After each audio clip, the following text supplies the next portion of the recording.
Direction maintenant la Tunisie où un ex-ministre interpellé vendredi matin est à présent hospitalisé à Bizerte. Il serait même dans une situation critique selon ses proches.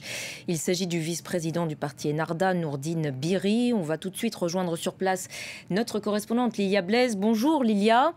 Est-ce qu'on sait quels étaient les motifs et les circonstances de cette interpellation vendredi matin ? Alors non, jusqu'à aujourd'hui, nous n'avons toujours pas de précision sur les motifs de cette arrestation, si ce n'est un communiqué du ministère de l'Intérieur publié vendredi qui disait que 2 assignations à résidence concernant monsieur Nourdine Bihri et Fatih Baldi, un ancien cadre sécuritaire, avaient été donc déployées pour sécurité nationale et que ces assignations prendraient fin à l'achèvement de ces causes. Donc un communiqué assez vague sur les raisons de l'arrestation de Nourdine Bihri. Il y a aussi eu beaucoup de flou sur les conditions de cette arrestation. Sa femme, également avocate, était présente et a déclaré qu'il avait été emmené par des policiers en civil dans un lieu inconnu. Pendant tout le week-end, le parti Ennahda a déclaré ne pas savoir où Nourdine Bihri avait été détenu, ainsi que monsieur Fatih Baldi. Donc jusqu'à présent, beaucoup de flou sur ces arrestations. Aujourd'hui, comme vous l'avez dit, le député et vice-président du parti Ennahda est hospitalisé. Ses proches disent qu'il est dans un état critique suite à un arrêt cardiaque. D'autres sources ont déclaré qu'il refusait de s'alimenter et de prendre des médicaments. Donc sa famille, en tout cas, n'a pas été autorisée à accéder à sa chambre, d'après les dernières informations que nous avons.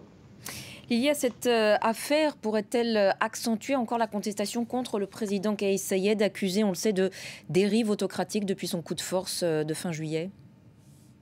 Alors ce qui est sûr, c'est que cette affaire accentue la tension actuelle en Tunisie au sein de la classe politique vis-à-vis de Kais Saied. Le président du parti Ennahda, Rached Ghannouchi, également président du Parlement, a adressé une lettre dimanche soir au président de la République en lui imputant la responsabilité de l'arrestation du vice-président d'Ennahda. Il a également appelé à révéler son état, à rassurer l'opinion publique et sa famille. On sait aussi que des membres de l'opposition à Kais Saied, issus du collectif citoyen contre le coup d'État, se sont mis en grève de la faim en opposition au président de la République et au régime d'exception qu'il a décidé de prolonger. Et puis plusieurs appels de plusieurs partis politiques ont été lancés pour manifester le 14 janvier. Le 14 janvier qui était depuis 10 ans la date anniversaire de la révolution tunisienne et qui ne l'est plus depuis cette année suite à un changement de date de Kais Saied qui a décidé de célébrer l'anniversaire de la révolution tunisienne le 17 décembre. Merci beaucoup Lilia pour vos précisions depuis Tunis.